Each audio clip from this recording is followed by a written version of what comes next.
My name is Spencer Myers. In the thing and on my name tag it says I'm at Bowling Green State University, but that's where I was last semester. I was an adjunct there, but now got my first full-time big boy job at University of Rio Grande Community College in Ohio. I'm grateful for that. So that's where I'm at now. I'm an instructor there. And today I'm reading from a chapter that was published. It's going to go to print in January 2026. It's a collection called Emerging Genres. Let me get the full title. Emerging Genres, New Formations of Games by Bloomsbury. One of the editors, Matthew Wysocki, he's walking around at this conference. So it's a chapter just about kind of new genres out there. And it's also about empathy with avatars. So I'm excited to how these two things connect. Okay, so it's called Press Space to Honk, Press X to Think, Avatars and Environments in Non-Human Simulators. This was also co-written by someone that a colleague at Bowling Green State University named Carrie Hanlon. I'm going to give her credit for that as well. So, this chapter explores non-human simulators, which we define as games that bring the player toward an embodiment of the nature-cultural representation of a non-human animal or entity through design decisions that prioritize the non-human's capabilities and limitations. I'll get into what that means. So first, just some exclusions, what that doesn't include.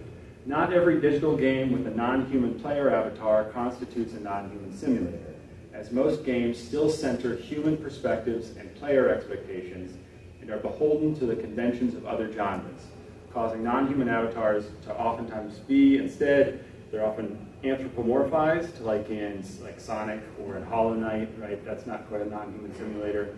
Sometimes they're visually rendered non-human, but are still reliant on normative abilities of their particular genre.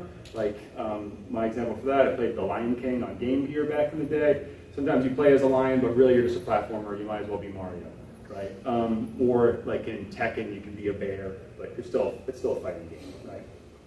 Or sometimes they're granted an otherworldly body with limited non-human abilities, but like an alien hominid or Earthworm Jim. That's not what I'm talking about either. You're an alien in that one, and still for the most part, you're playing a platformer. Even if you can jump rope with your worm head in Earthworm Jim, it's not quite the same. So while the non-human is part of these games, what the non-human avatar can and cannot achieve is bound more by the human conventions of genre. As is the case with their human avatar counterparts, the genre of the non-human avatar determines their abilities, like fighting in a fighting game or leaping in a platformer. The restrictiveness of such genres renders non-human bodies as normative avatars and relies mostly on visual appearance to constitute the non-human. By moving beyond aesthetics and into more involved mechanical representations, non-human simulators actively engage with the long-standing influence animals have had on conceptions of play. In Homo Ludens, Huizinga states that play is older than human culture, as animals have not waited for man to teach them their playing. Roger Kawa similarly positions the non-human as exemplificative, oh my god, what a word, examples of not only what he calls paideia, open, ruleless forms of play, but also eye links, which is a type of play that's deliberate dizziness and disorientation. So that came before humans. You still see wasps get drunk off old fruit. So animals are doing all this out there. And early forms of agon, which is competitive rules-based play. Think of two bucks ramming their heads against each other. It's a type of play, right? Despite this, both thinkers still operated in fields that historically contribute to what Tiffany Lafavo King calls conquistador humanism by maintaining a solid line between human and non-human. In this case, that means positioning certain forms of competitive rules-based play at the pinnacle of a hierarchy of culturally productive play, determining the very destiny of cultures, while other forms are rendered deficient and connected with both animals and then non-European cultures. So they're still operating in a Eurocentric colonial mindset where cricket and soccer happen to be examples of like the best type of play, and then gambling and other things are lower forms of play. So there's still this hierarchy that reproduces colonial thinking. The foundations and purposes of ongoing academic attempts to distance civilized human and uncivilized non-human have since been called into question through both post-colonial thinking and the urgency of the Anthropocene, which is our current geologic era, in which humans are designated as the largest facilitators of change in the global environment, climate change, all that stuff. Over the last half-century, academics entangled with industrialized society have been confronted with where they fit in relation to already present and upcoming ecological collapses. This reckoning contributes to a blurring of traditional academic lines between enlightened man and animal that were once considered immovable by Eurocentric thinking, leading scholars to theories that mirror ongoing indigenous scholarship, which better attends to non-human ways of knowing, moving beyond Western boundaries of what it means to listen, exchange, give, inhabit, and entangle. And here I have a little bibliography of indigenous thinkers and scholars. If you're interested in that, come up and talk to me. I can share that with you, that touch on those ideas. We situate the designs and purposes of non-human simulators as reflective of a desire to decenter the Western thinking that has brought us into ecological crises. Through their attempts to embody the non-human, games within this genre invite us to address our own preconceptions of nature, cultural, and human placemaking practices. To establish the genre, we begin by analyzing design choices in Echo the Dolphin from 1992. We then explore the tensions between non-human and human embodied experience by examining the influence of nature cultural preconceptions of animal behavior in entitled Goose Game from 2019 and Goat Simulator from 2014, and the relationships between non-human avatars and human characters in Endling Extinction is Forever from 2022 and Stray from 2022 as well. We conclude by positing how the mechanics of magnification and changing bodies in Everything by David O'Reilly from 2017 provide new possibilities for this genre, despite mirroring ongoing challenges with nature culture and post-human frameworks. So we look at this through a framework called incorporation. We position immersion as a fallacy and understand gameplay as an experience that does not fully negate how the player's realities and identities are brought into any playthrough. However, games still require input from the player that temporarily and dynamically restructures our sense of self in ways distinct from reading or watching a movie. Gameplay provides players with the ability to experience or generate new versions of the self that are still mediated by physical reality. To provide theoretical distance from immersion, we draw upon Kaleha's usage, Gordon Kaleha, his usage of incorporation to signify how the digital environment is made present to the player's consciousness through a process of internalizing the relevant kinesthetic, ludic, affective, narrative, spatial, and shared frames. In the context of Salen and Zimmerman, incorporation allows the player to simultaneously exert agency within the rules and play of the digital world while remaining open to cultural and material factors outside of the game world. You're playing the game, but you're still thinking of the fact that you have to do something else after you're done playing the game. You don't just disappear into it. Our analysis draws upon kinesthetic and spatial involvement to consider how avatar movement is integrated within the game's environment. Kaleha notes that spatial and kinesthetic dimensions of game design form the cornerstone of the incorporation experience, going so far as to say that without them, incorporation cannot take place. Incorporation within non-human simulators does not mandate smooth, intuitive controls and direction. Games within this genre, especially like Goat Simulator, share conceptual borders with the kinesthetic design principles of Bennett Foddy. If you ever played his games before, he's a game designer who incorporates the player into an avatar body through defamiliarization and frustration. His game Quap is this game where you have to walk using the Q, W, O, and P key, and your legs do all sorts of things, and you fall down. And, it's funny, but also purposely frustrating.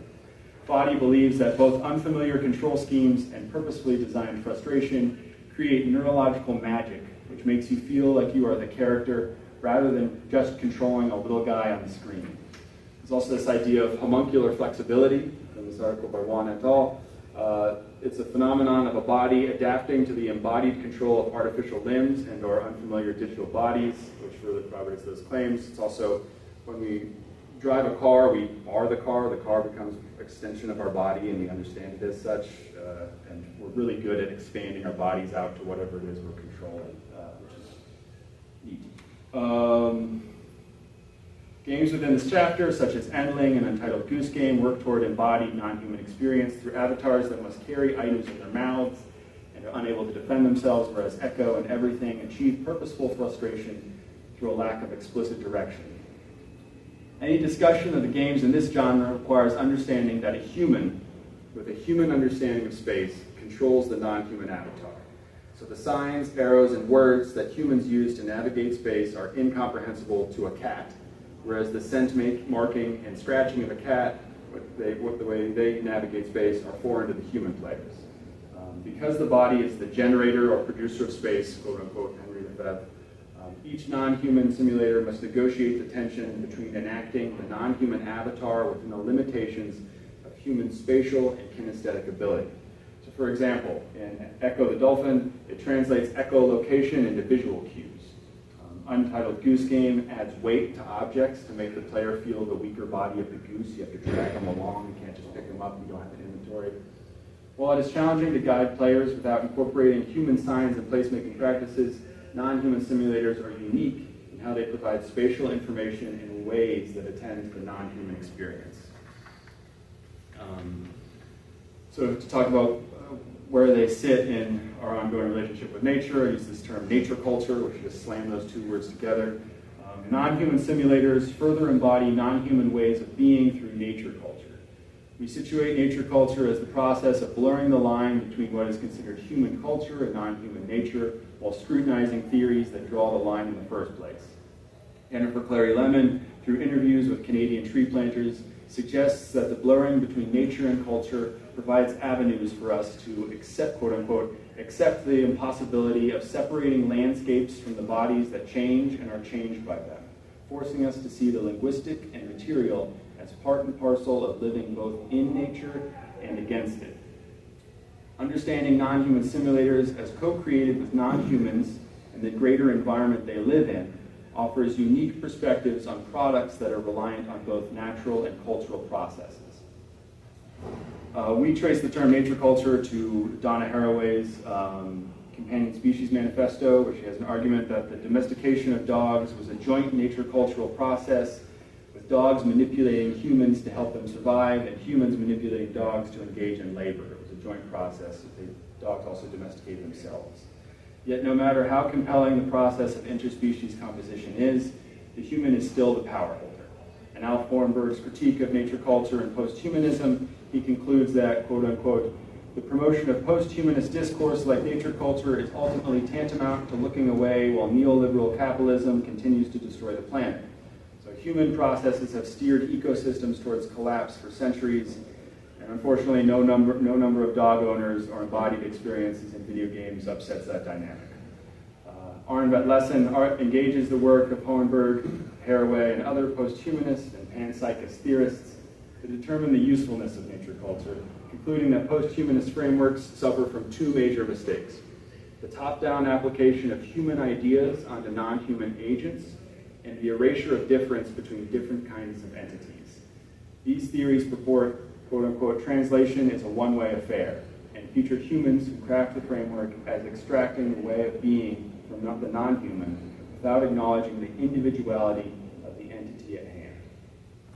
If the end result of an interaction between a human and a non-human is a human cultural product, like a game or an academic theory, then we are the final editors of that conception. The analysis of any attempt to translate nature cannot work if it casually omits that human beings ultimately decide what ends up in a book chapter like this. Even though each entry into this genre gives people the ultimate power over what aspects of a non-human are included, their success still depends on contributions from non-human beings. For example, the designers of Stray, in which you control a stray cat in a post-apocalyptic environment, they animated, designed, and structured the game through their first-hand experiences with the cats in their studio. They had cats running around their studio while they were making the game. With the protagonist's appearance being based on one rescued stray cat in particular named Murtaugh, a cute orange cat, the direct contribution from cats to the development process is reflected in the game's reception.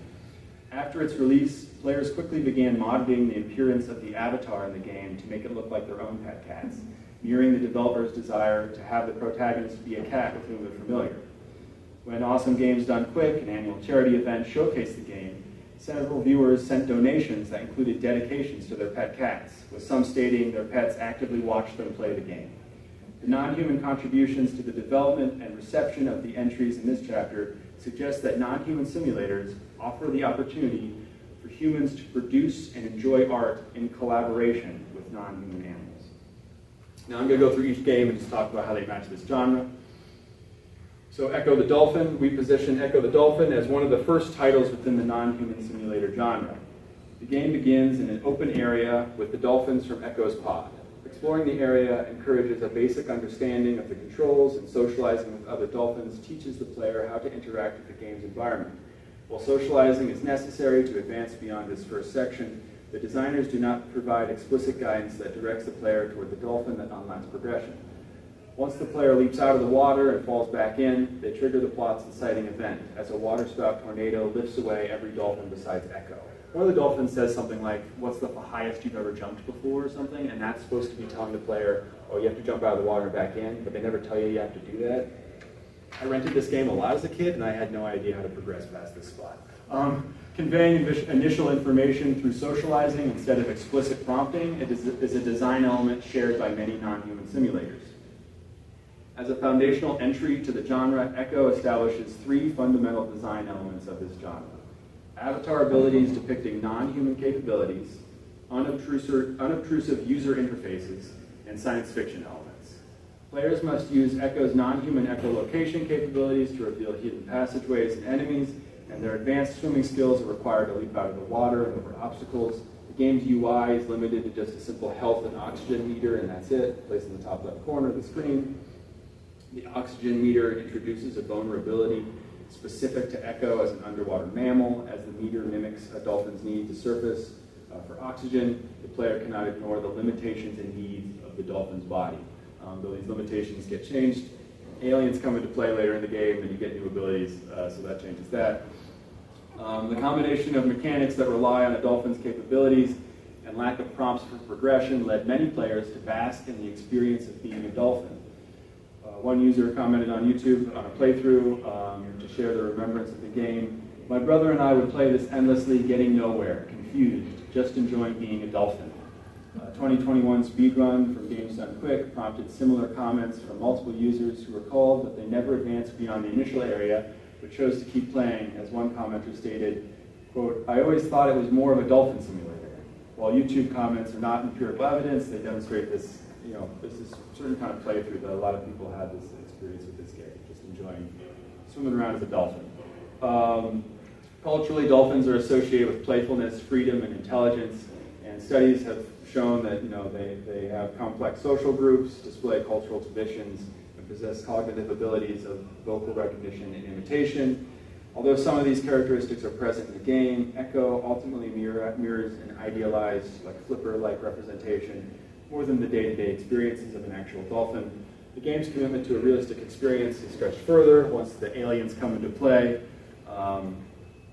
So Echo highlights the foundational genre convention of non-human simulators, pushing exploration and unique kinesthetic experiences to guide players towards incorporating a nature-cultural conception of a particular animal or entity. Players might not know what to do as dolphins, but can still enjoy the enacted embodiment of a dolphin's experience. The opaque game design further leads players into experiencing the eye links of the disorientation of not knowing where to go next, and instead just enjoy being a dolphin. I'll try to go a little quicker through the other games. Goat Simulator. While popular culture representations and sci-fi elements counteract Echo's simulation of non-human experience, we do not define the genre through a strict adherence to the limitations of the animal and the physical world. A successful non-human simulator can circumvent the distancing of a non-human's representation from its material reality by heightening the sense of its nature-cultural reputation. Although the plot of Echo stretches credulity, the central conflict of familial separation and reunification still connects elements of lived dolphin experience to our cultural associations. A non-human simulator's ability to bend reality around the animal by drawing upon nature-cultural perceptions is well evidenced by Goat Simulator and Untitled Goose Game, which are instead designed around cultural associations of goats and geese as vehicles for chaos. The designers of Goat Simulator admitted that they're inspired by funny YouTube videos of goats and just wanted to imagine what it would be like to be like a goat. So it's this open sandbox kind of game where you just cause a lot of chaos, terrorize people, jump around. You can sacrifice 5 humans to Satan. There are no explicit objectives or end goals in playing, but you're just trying to do crazy things as a goat. Like anything mediated by language, humans ultimately control the narrative of what a goat is and how we believe it experiences the world. But goats still have their own personalities, and they do climb up to places they ought not to be, and they make all sorts of funny noises. So they still have this reputation that we project through our games. Similarly, Untitled Goose Game requires the player to embody chaos of what a goose can do.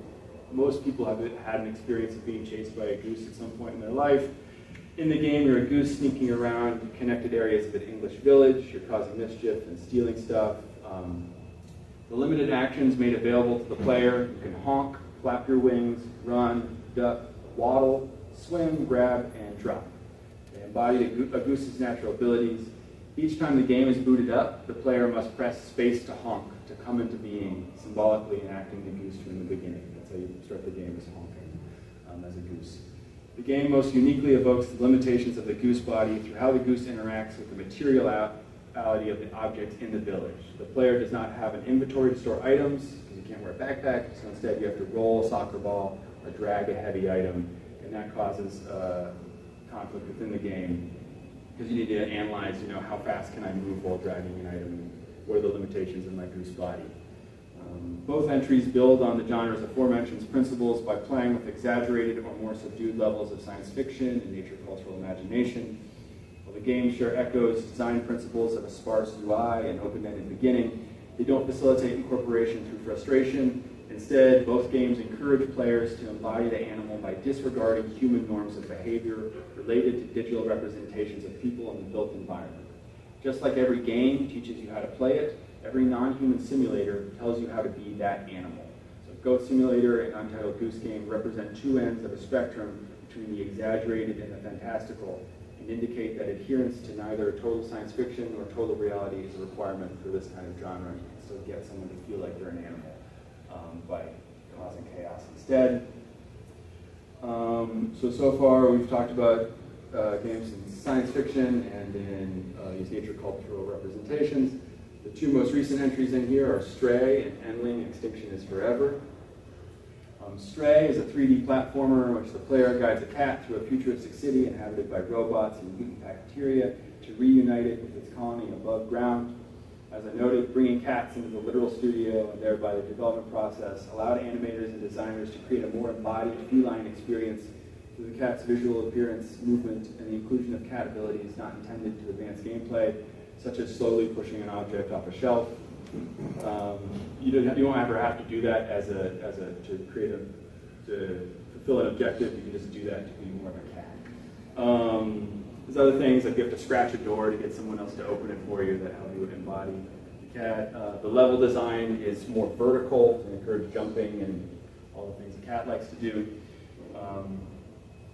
It unfortunately leans into science fiction elements to the point where you can feel you're taking away the catness at the center of the avatar.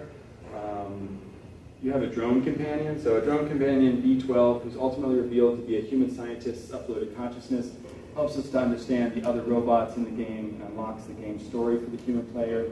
Yet the communication is clearly not intended for a cat, nor is the high-tech vest that introduces an inventory system. Although B12 and the city's robot inhabitants are interesting characters, they bring a normative action-adventure platformer experience through introducing the mechanics of shooting, talking, and collecting items. In our playthrough, we felt clear distinctions between actions that brought us closer to being a cat and those that pushed us further away, such as shooting at enemies with his UV light under backpack. The realism through which the cat is enacted creates an uncanny sensation of the game breaking a fourth wall to cater to the human player's expectations of platformers. We are a cat and can choose to behave as one, but the game still treats us as a human. Endling: Extinction is Forever is about you're the last living fox in the world. A climate catastrophe has happened. You're trying to protect your 4 baby kits. It's a pretty dark game. Endling draws upon directional sound in combination with more traditional visual elements to embody the presence and experience of the mother fox. The player can hear owls before they come into view. You use scent paths to walk along.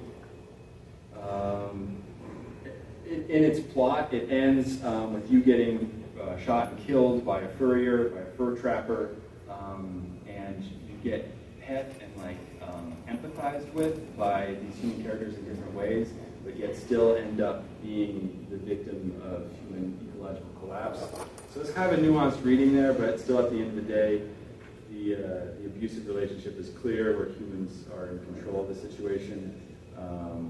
So while mechanics and narrative add nuance to ecological storytelling, the encouraged empathy that you're supposed to have with human beings in the game displaces responsibility and the depicted ecological collapse, mirroring that critique of nature culture as being a neoliberal distraction. And having this nuanced empathy with human beings in the midst of collapse stands in contrast to the environmental perspective featured in a different game, Elizabeth Lee Ponce's Thunderbird Strike, a game in which the player uses the powers of a legendary creature from North American mythology to destroy pipeline infrastructure. After the pipeline advocacy group Energy Builders condemned the game, Minnesota State Senator David Osmek called for an investigation into $4,000 of funding the game received from the state. So a game where you have outright encouragement of ending human practices that contribute to nature's degradation might lead to levels of negative attention that game designers understandably might not be willing to attract. So if you want to come out and say human beings are destroying the earth, sometimes that will lead to attention that you instead avoid with certain nuanced takes on the situation. Lastly is a game called Everything, in which you can embody absolutely everything in the world. You can be a chair, you can be the Venus of Willendorf, you can be a rock, you can be a bug, you can be a germ, you can be a universe. You have a unified set of mechanics between each entity, which facilitates movement from body to body, giving a planet the same functions as a ladybug. The movement of each entity has some level of variability, but overall you're just jumping between different entities. It was also the inspiration for Everything Everywhere All at Once, the rock scene. You've ever seen that movie? Because you can be rocks in that game. It needs to be a rock. And I'll skip to the conclusion here since I've already taken up a lot of your time. If you want to hear more about everything, you can do it in the Q&A section, I suppose, but I don't want to burn through people's time. So, in conclusion, possibilities and next steps.